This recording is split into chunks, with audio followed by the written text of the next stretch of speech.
So I currently don't have any Velcro back sandpaper for my orbital sander, but I do have some normal sandpaper, some felt, some spray adhesive, a bowl, and a pair of scissors.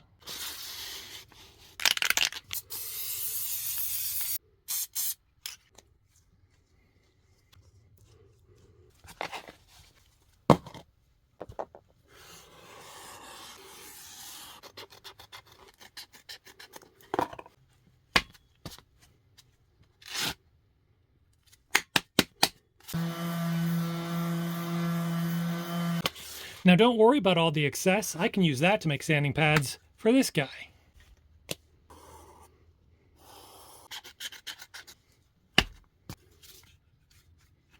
Now if you don't have any felt, if you at least have one of the old pads, you can just glue some sandpaper to that. If you don't have a bowl, I feel bad for you, son. And if you don't have scissors, you can use your teeth.